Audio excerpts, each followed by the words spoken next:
Saudara-saudari yang terkasih dalam Tuhan kita Yesus Kristus, menjadi garam dan terang dunia hendaknya menjadi identitas kita sebagai murid-murid Yesus. Garam yang sungguh dibutuhkan untuk membuat masakan menjadi enak. Garam menjadi gambaran bahwa setiap orang Kristen seharusnya memberikan rasa yang enak bagi kehidupan dunia. Sementara terang menjadi sumber cahaya dari karya Allah sendiri. Allah hadir memberi terang.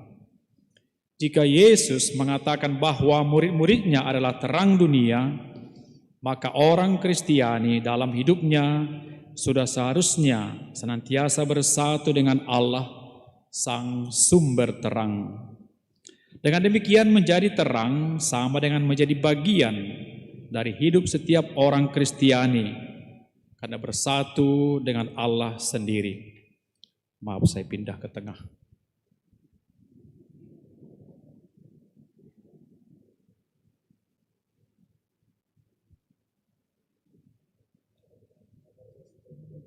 Ya, cahaya datang kepada saya tapi langsung ke mata sehingga tidak bisa lagi melihat Anda. Baik. Tidak jarang orang-orang Kristiani tidak berani terang-terangan berbuat baik.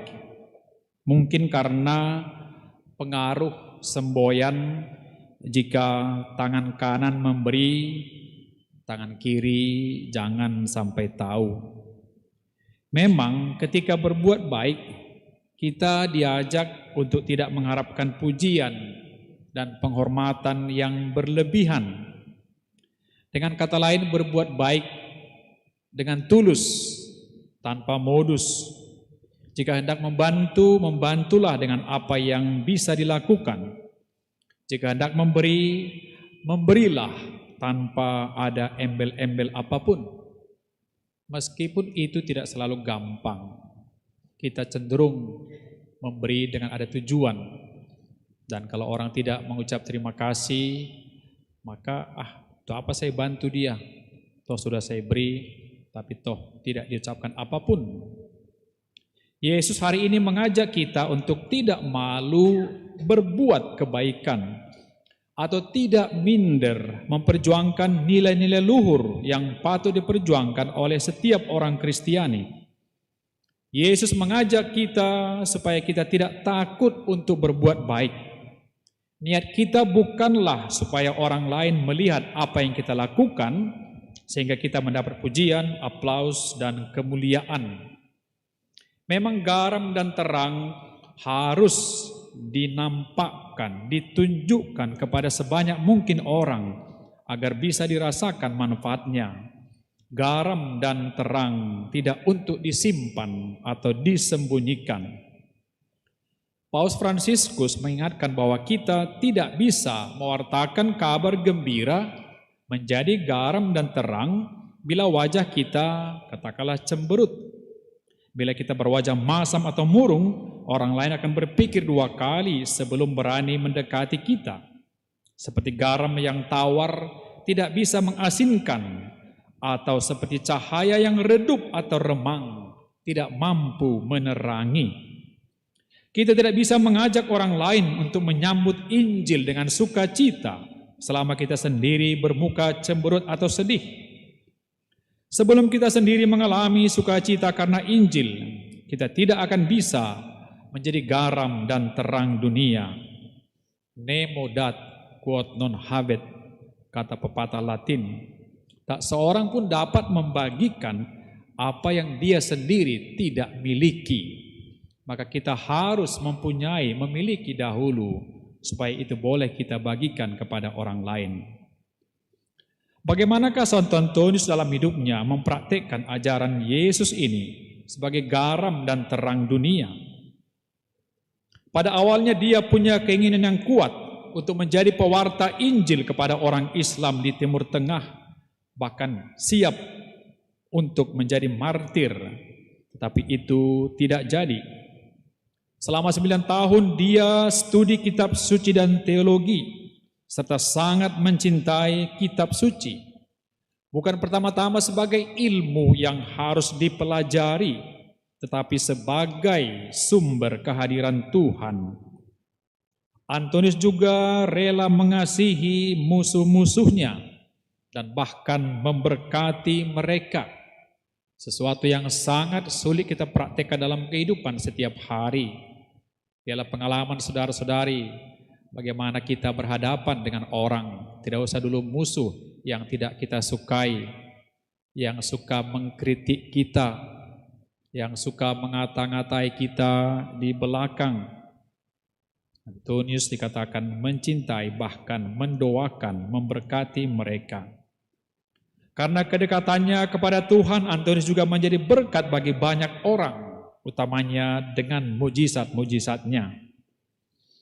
Ada satu pengalaman yang menarik. Pada suatu hari dikatakan dia berkhotbah di depan para bid'ah, orang-orang yang melawan ajaran Katolik di kota Rimini, Italia. Mereka tidak sudi mendengarnya. Lalu Pastor Antonius kesal namun tidak menjadi marah. Dengan tenang dikatakan dia pergi ke pinggiran sungai di kota itu, atau ada yang mengatakan pantai laut, lalu berkhotbah kepada ikan-ikan itu. Justru ikan mendengarkan khotbahnya dikatakan dengan asik mereka muncul. Ketika orang-orang Rimini menyaksikan keajaiban tersebut, begitu banyak bermunculan di permukaan air sungai, maka orang-orang yang tidak percaya tadi berbalik dan memutuskan lebih baik mendengarkan khotbah sang imam ini. Seperti bapa rohaninya Santo Fransiskus dari Assisi, Pater Antonius juga dianugerahi karunia untuk mampu berkomunikasi dengan hewan-hewan. Santo Antonius juga diangkat menjadi santo pelindung barang-barang yang hilang ataupun dicuri karena pengalaman-pengalaman rohaninya. Suatu ketika katanya Antonius mempunyai sebuah buku Mazmur yang sangat berarti baginya.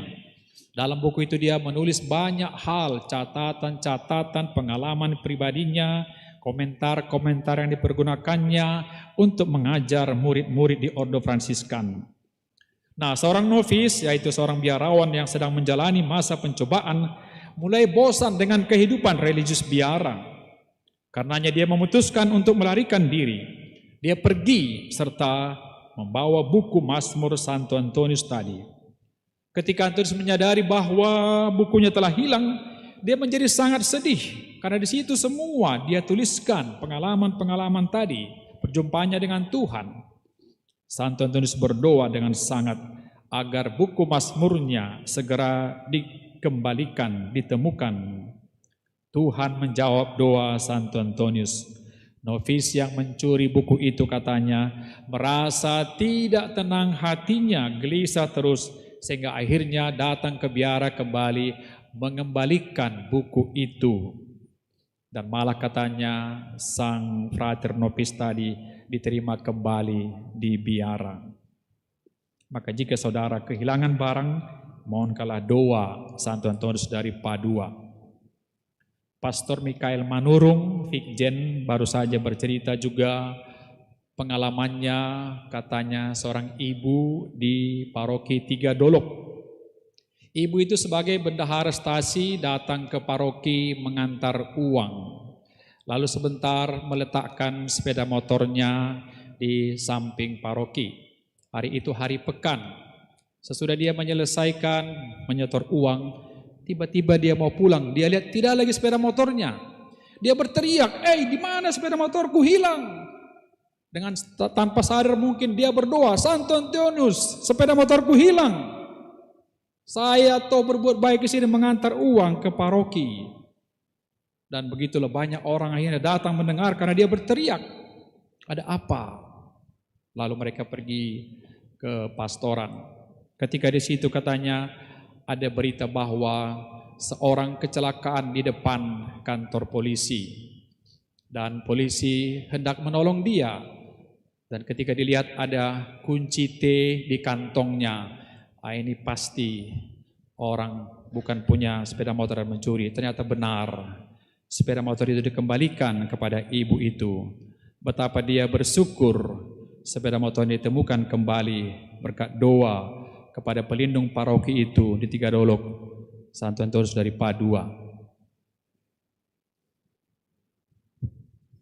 Pastor sahabat Ipo juga pernah punya pengalaman. Seorang pastor kami meninggalkan tasnya ada uang di Kuala Namo dan tertinggal satu malam. Katanya Pastor Ipo berdoa malam itu, Santo Antonius, semoga uang itu tidak hilang. Lalu OMK kita datang ke sana malam, tapi toko itu sudah ditutup. Pagi-pagi datang kembali ke sana dan melihat tas itu masih utuh.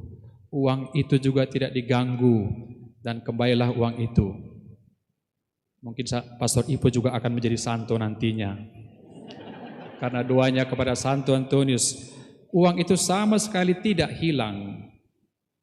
Saudara-saudari, Antonius juga seorang pengkhotbah yang ulung, pribadi yang gigih, berani dan tetap rendah hati.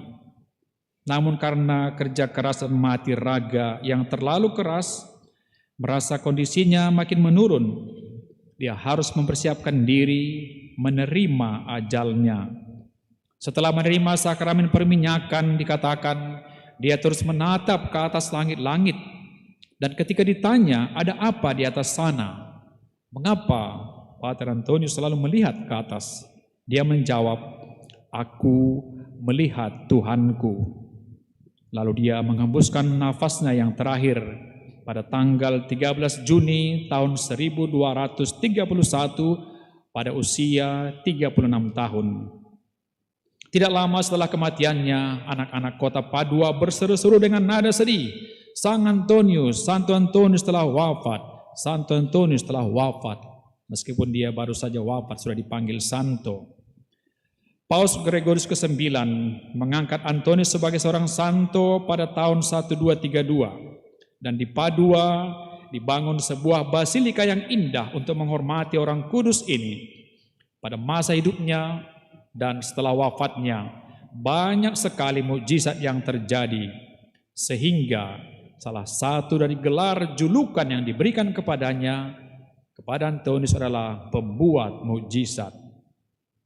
Mari saudara-saudari meniru sang santo ini.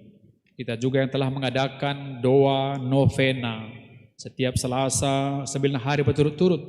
Juga doa novena 9 hari ini meskipun dengan sederhana. Semoga kita semakin mampu menjadi garam dan terang dunia. Semoga semangat Antonius turun atas kita semua, atas karya kita, atas keluarga kita. Kita mendapatkan berkatnya. Selamat pesta. Santo Antonius dari Padua, doakanlah kami. Amin.